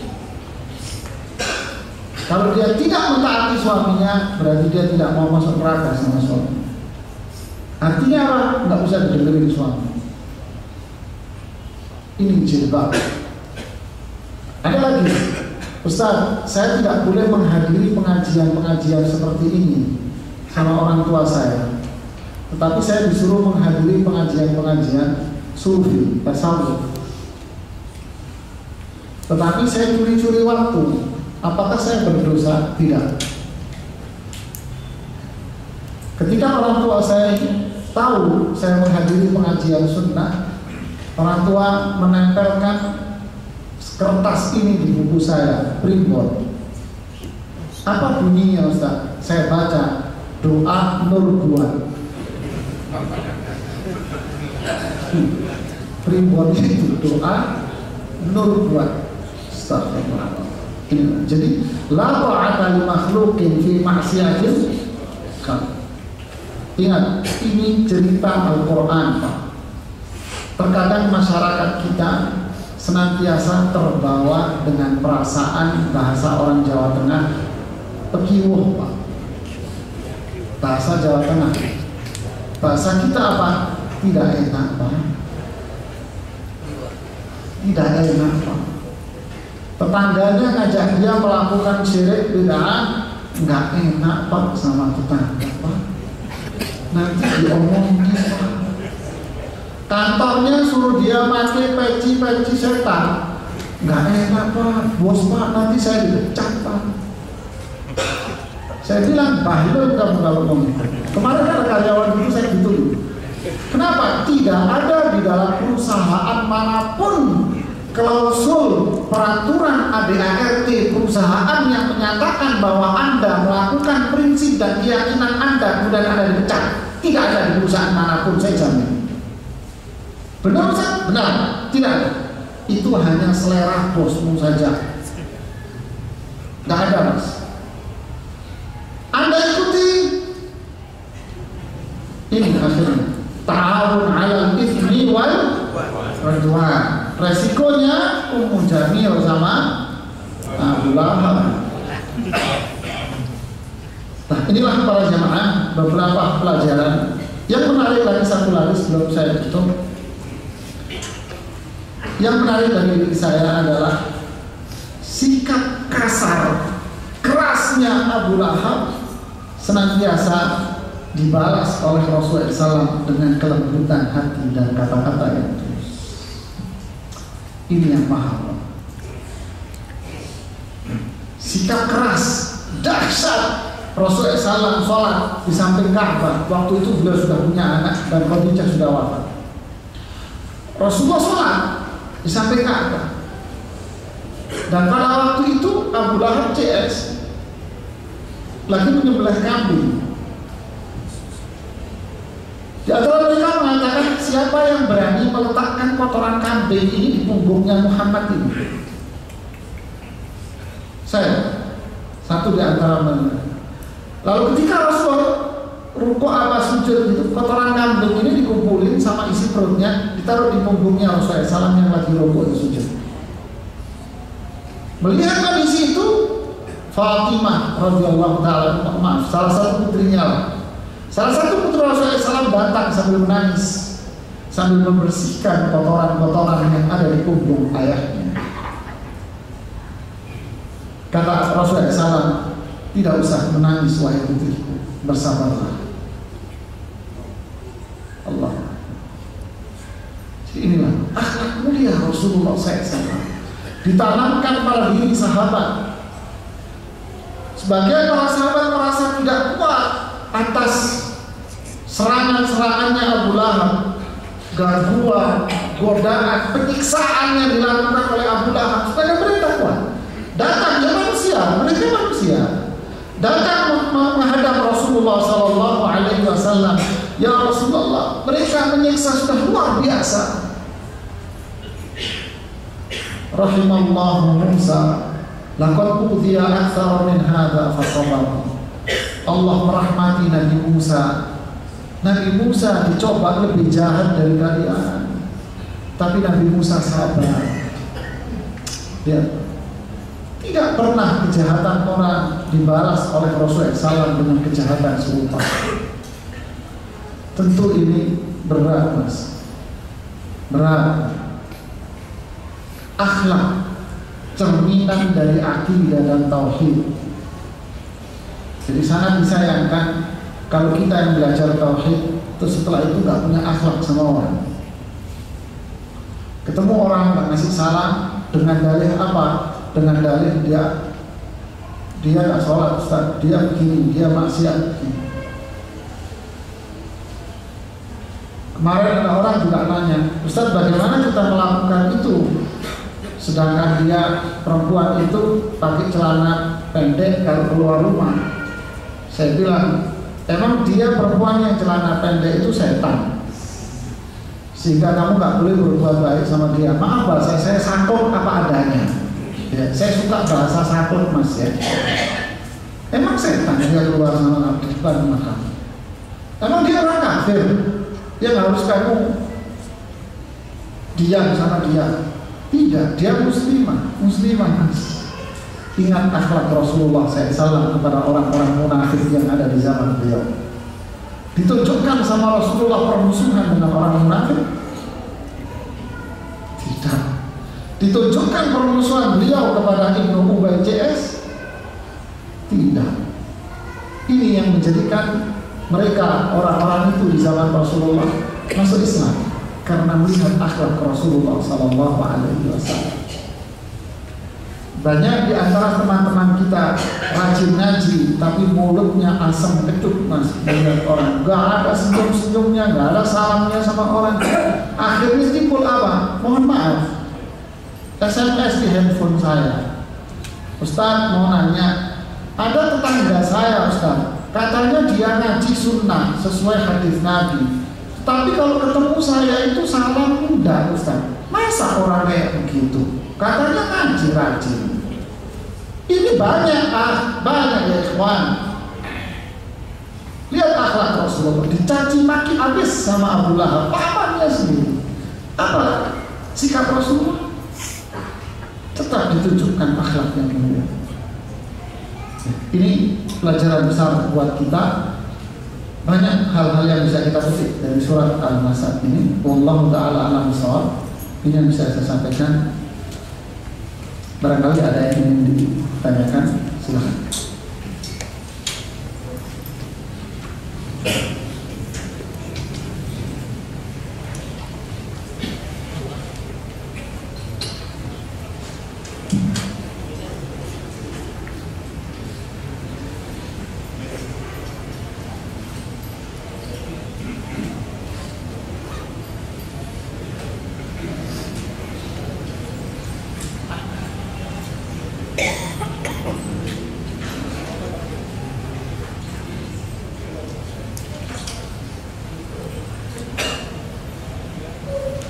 Ada yang tanya?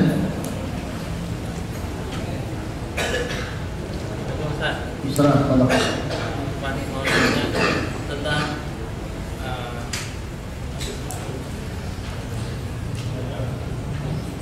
matinya Abu Lahab itu sebenarnya kenapa?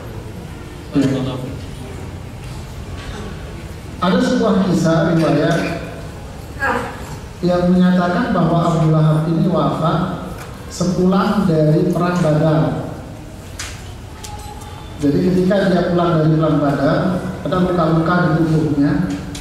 Luka-luka itu membentuk berupa penyakit, kalau bahasa kita itu kayak bisulan gitu. Bisul tapi sekujur tubuh. Jadi bentolan-bentolan begitu, yang bentolannya itu dalamnya berair, dan kalau pecah bau busuk. Nah, itu ada sekujur tubuh dia. Ya. Kayak bisul begitu banyak sekujur tubuhnya yang mengakibatkan badannya itu bau busuk. Ya, ini satu riwayat di kitab Al-Mubasysyarun Bil-Nar, orang-orang yang dikasih kabar buruk neraka. Ya, itu diterjemahkan. Jadi sekujur tubuh seperti itu, akhirnya badannya bau sekali, sangat bau, dan kulitnya yang sudah terkena luka itu membusuk. Ini azab dunia, membusuk. Ketika dia wafat, di dalam buku itu dikisahkan bahwa tidak ada satu orang pun yang bisa mandiin. Jadi mandiinnya itu mandiin jarak jauh. Jadi air diguyur dari jarak jauh. Lalu ketika dimakamkan, dia dimakamkan di Makkah di bukit. Makamannya di bukit karena tubuhnya bau sekali. Nah, di satu riwayat dikatakan bahwa mereka menggali lubang di bukit itu, lalu tubuhnya Abu Lahab ini dilemparkan, ditaruh di dalam lubang itu karena mereka tidak kuat bau busuknya, dan ini penyakit menular. Alhamdulillah, itu wafatnya dia pas perang Badar. Wallahualam kebenaran ceritanya di kitab Al-Mubasysyarun Bil Jannah. Al-Mubasysyarun Bil Nar, orang-orang yang dikasih kabar gembira tentang neraka, judul itu diterjemahkan agak tebal bukunya. Ya, ada lagi?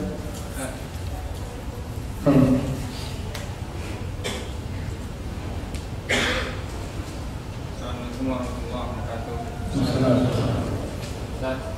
Apa hubungan surat Al-Masad ini dengan surat sesudah sebelum surat Al-Masad? Ada hubungan apa? Ya, sebetulnya sih kalau di dalam buku-buku tafsir jarang disebutkan hubungan antara surat dengan surat ini. Tetapi seringkali yang para ulama kontemporer ini suka nyambung-nyambungin, ya kan? Kalau kita sambungin bisa aja, Mas. Dengan mudah kita mengatakan bahwa surat Al-Masad ini diapit dengan dua surat yang berbicara tentang tauhid dan kemenangan dakwah tauhid. Ya kan? Di atasnya apa? Surat An-Nasr. Ini kemenangan Islam yang terlihat pada waktu kisah Fathu Makkah. Nanti insya Allah saya ceritakan minggu depan. Surat ini pendek, tapi bicara tentang kemenangan Islam pada waktu Fathu Makkah.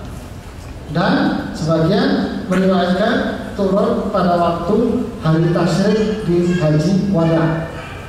Kemenangan Islam. Kemudian di ayat di bawahnya surat Al-Ikhlas, Tauhid. Ya, kalau kita gabung-gabungin dia mudah kan, kita mengatakan bahwa Al-Ikhlas adalah Islam. Itulah Islam. Ikhlas, Tauhid, terbebas dari syirik. Dan ini yang menjadikan Islam itu jaya, yang menjadikan Islam itu menang. Untuk itu, orang yang menentang agama Tauhid, menentang syariat Islam, menentang Al-Quran dan Sunnah, maka ditakutkan akhir dari perjalanan dia seperti Abu Lahab dan istrinya. Wallahu a'lam. Ada halo.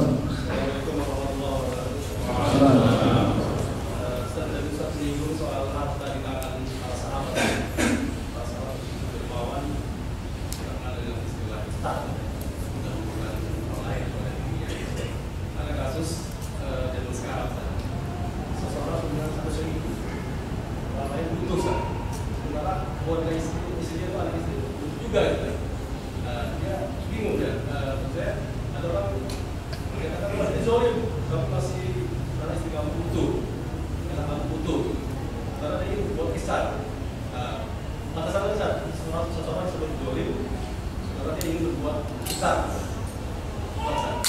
Ya. Pertama, kalau kita kembali kepada hadis sahabat, petunjuk para sahabat. Para sahabat itu sosok orang yang wayuthiruna ala anfusihim walau kana bihim khasasah. Mereka lebih mementingkan sahabat lain, orang lain, walaupun dirinya sendiri sengsara. Ayat ini turun kisah seorang sahabat yang disebutkan oleh Imam Ibnu Katsir. Seorang sahabat yang pada waktu itu Rasulullah SAW di malam hari kalau tidak salah ya, sahabat ini lagi duduk bersama Pak, tolong Pak. Dia lagi duduk bersama Rasulullah SAW. Di situ ada banyak sahabat di malam itu. Kemudian datang seorang tamu dengan penampilan yang compang-camping dan menunjukkan dia itu miskin, lapar. Lalu Rasulullah SAW mengatakan, siapa yang menjamu tamu? Siapa yang menjamu tamu dia dan tamu ini di malam hari ini? Sontak sahabat yang ada di depan Rasulullah angkat tangan, saya Rasulullah. Saya lupa namanya sahabat ini. Saya ya Rasulullah. Lalu sahabat ini dibawa pulang ke rumahnya. Sesampainya di rumah di malam itu, dia mengatakan kepada istrinya, ini tamu Rasulullah SAW, jamulah dia semulia mungkin.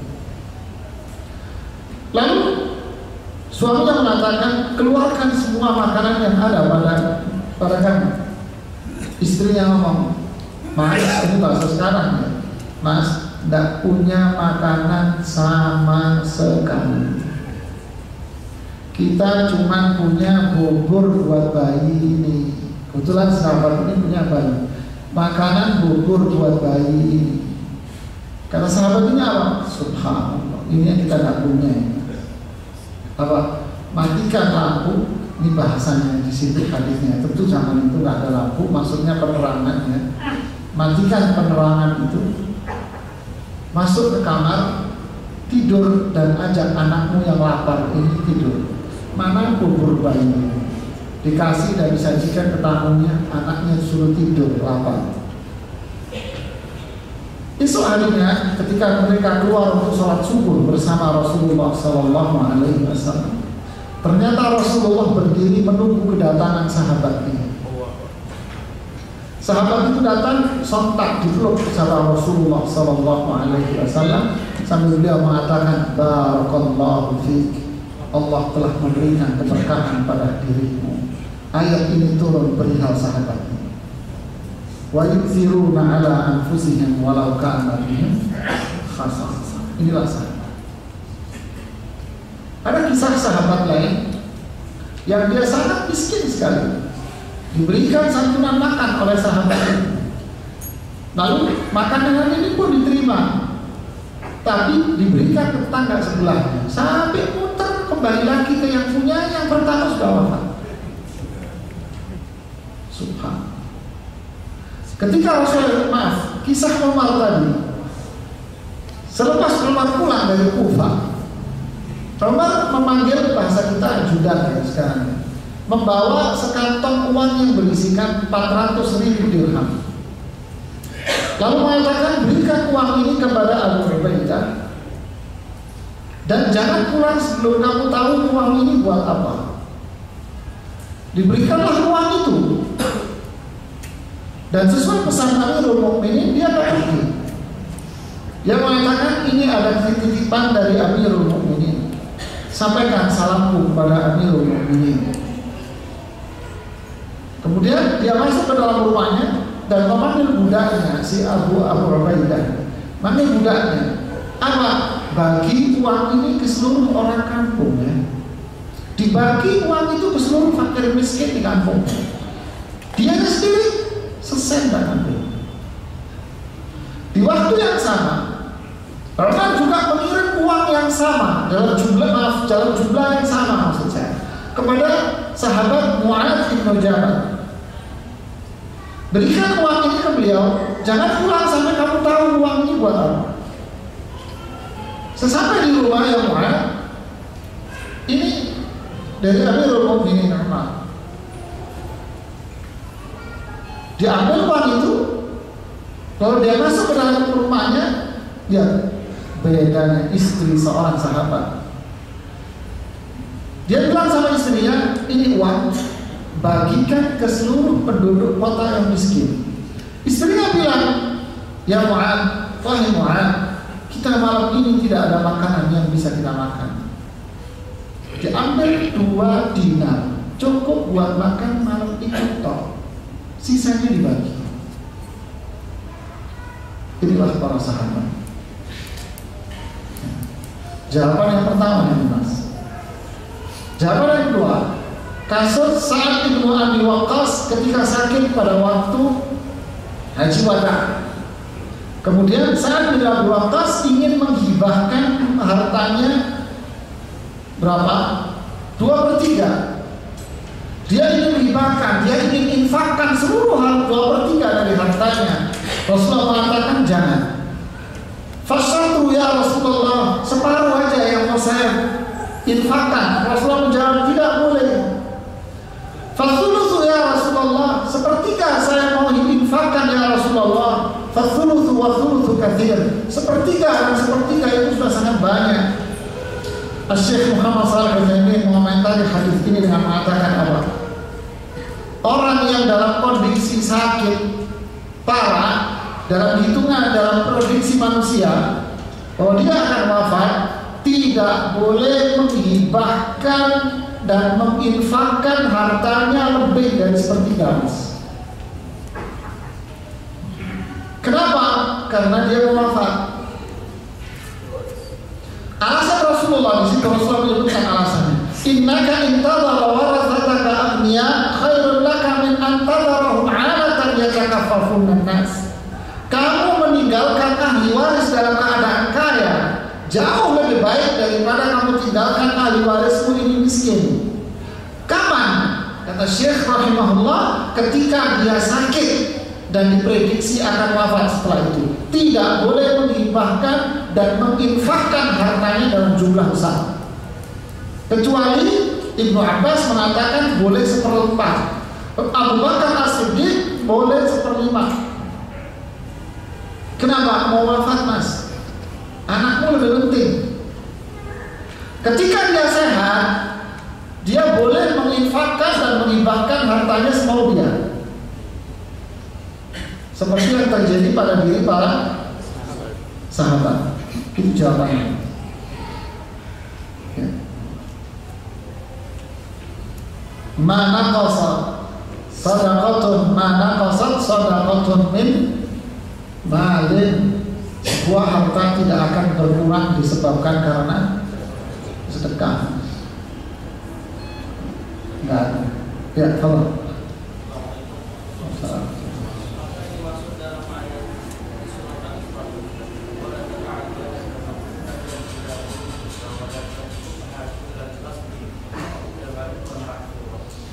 barakallahu fiik. Artinya apa? Bakhil. Wala taj'al yadaka maghlula. Jangan jadi orang seperti ini, kan simbol orang bakhil, medit kan begini Mas. Jangan jadi orang pelit dan jangan jadi orang yang berlebihan dalam berinfak. Maksudnya apa? Ada komentar menarik dari para ulama. Kenapa para sahabat itu dibolehkan oleh Rasulullah SAW untuk menginfakkan seluruh hartanya atau menginfakkan separuh dari hartanya? Kenapa?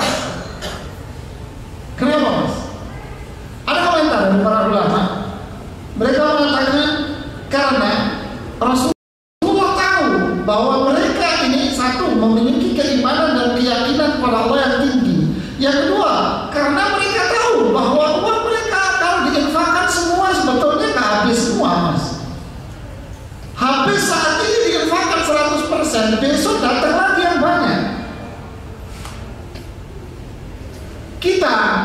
Duit kita cuma satu-satunya 100.000 Mas. Anda infakin semuanya, nunggu bulan depan Mas kamu gajian. Iya kan? Ini yang tak boleh Mas. Lalu nunggu bulan depan gajian lagi lagi ini dikejarnya. Nah kalau mereka para sahabat atau orang-orang zaman sekarang dia pedagang, dia keluarin uang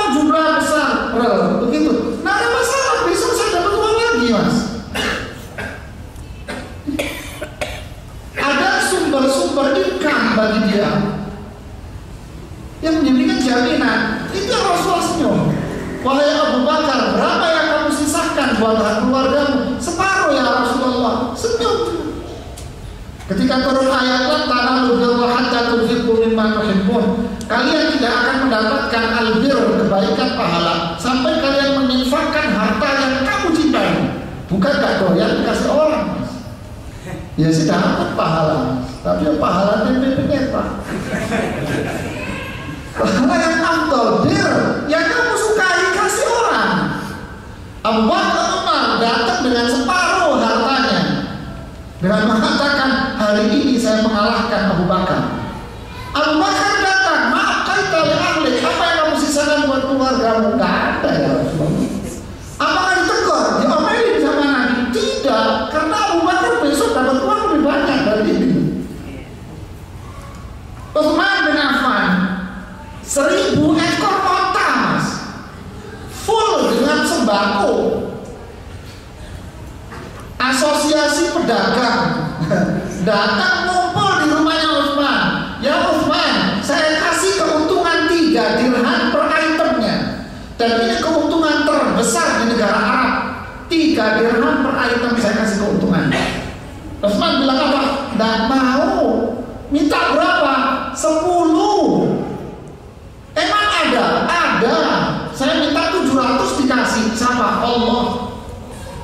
Demi Allah, saya infakkan 1000 ekor onta full dengan sembakonya di jalan Allah. Terus besok bangkrut begitu Pak? Kagak. Nggak bangkrut besok, Pak. Tambah kaya luar biasa. Begitu. Tapi kalau kita yang tadi, Mas, nunggu gajian bulan depan Anda kasih semua, ngamuk mertuaku, Mas. Ya, ada pertanyaan lain. Apa yang di belakang?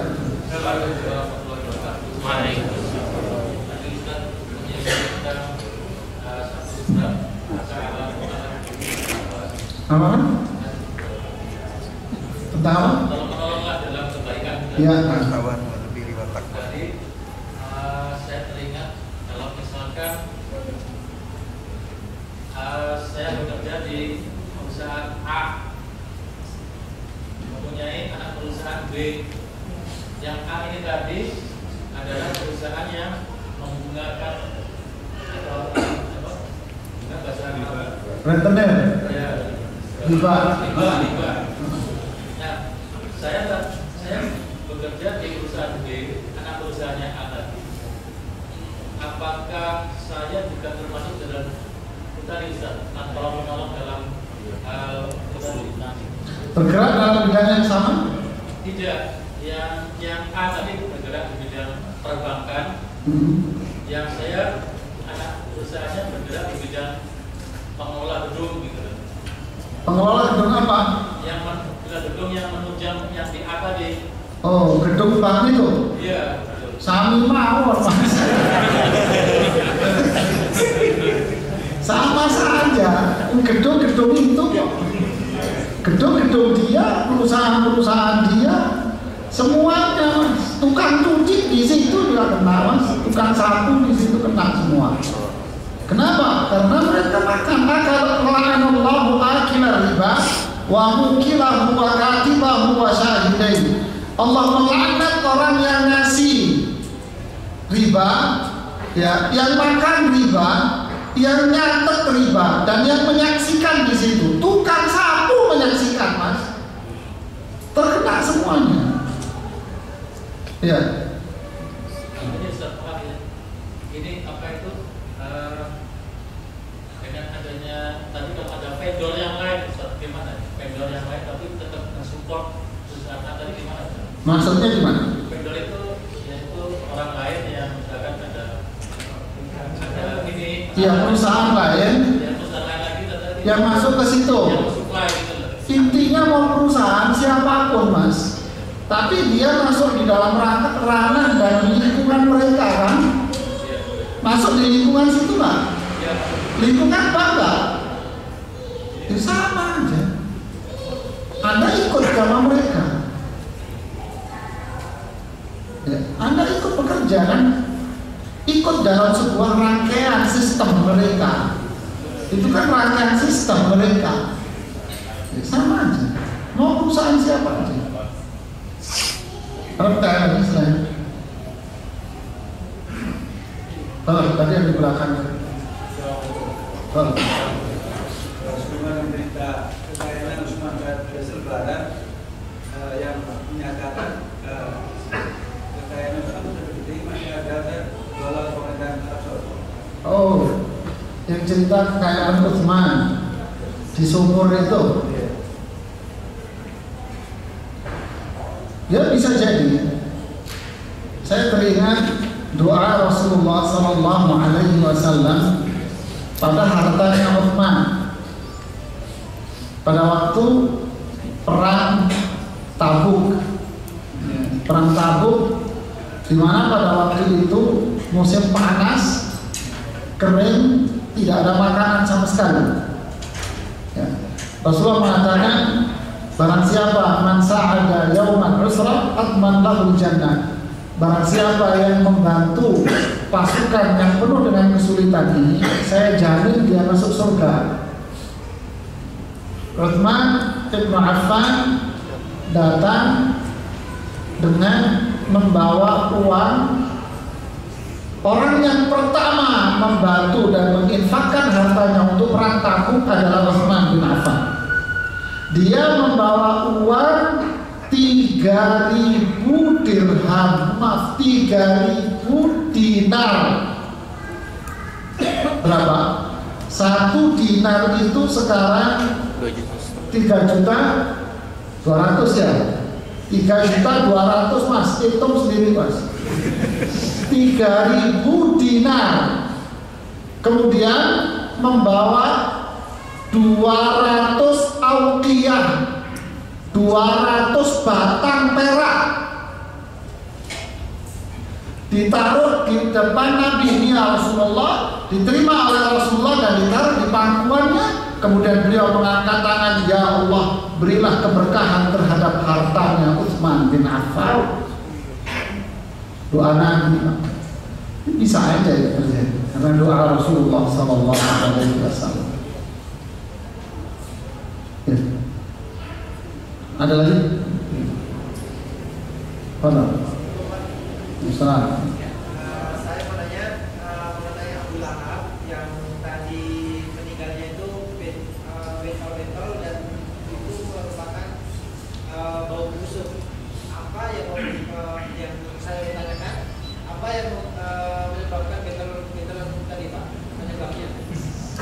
Ya tentu secara medis saya nggak tahu mas.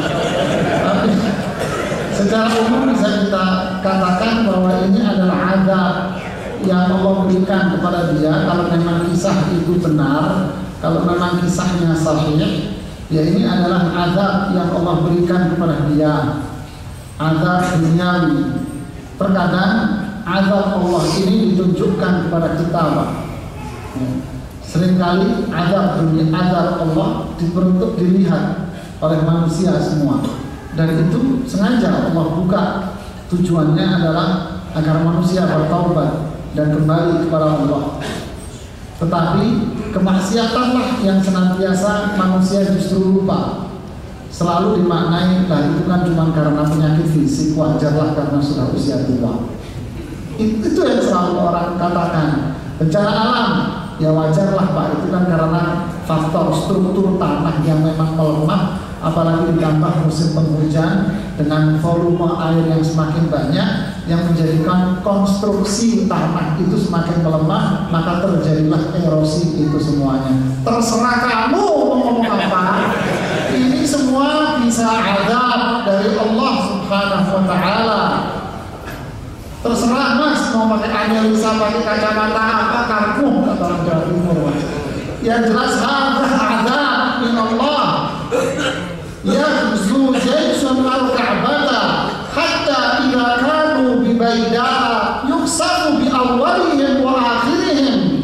Kata Rasulullah, nanti akan ada satu kaum mereka menyerang Ka'bah, dan semua orang yang ada di daerah itu ketika mereka ada di tengah jalan, semua orang yang tinggal di perkampungan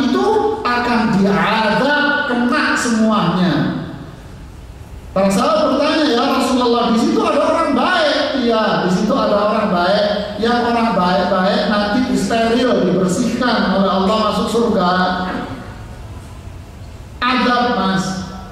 Semuanya ini karena adab ulah manusia.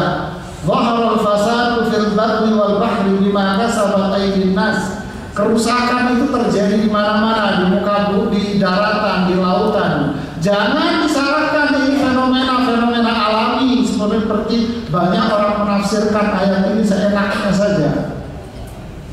Para ulama memaknakan ayat ini apa? Kerusakan terjadi di daratan, di lautan, apa? Maksiat. Maksiat ini semuanya. Ketika gempa bumi terjadi di Madinah, pada waktu itu Aisyah masih hidup. Apa komentar Aisyah? Alangkah cepatnya kebinasaan manusia. Dimaknai dosa. Semua ada, semua hari ini karena ulah dosa manusia yang terlalu banyak. Ya. Bagaimana dengan orang beriman di situ? Kena semuanya. Annahumullahu bi'adzab. Semua manusia yang ada di situ akan kena azab. Lalu yub'atsuna 'ala niyatihim. Lalu mereka akan dibangkitkan oleh Allah sesuai dengan niatan masing-masing.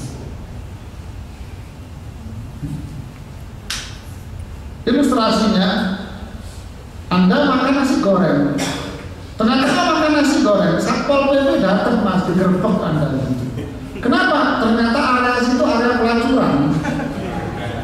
Apakah Satpol PP akan melihat Anda jamaah Masjid Al-Fatah? Jadi semua digerebek, Mas. Sudah pokoknya tahu ini area pelacuran. Semua kena. Salahnya sendiri makan nasi goreng di tempat pelacuran.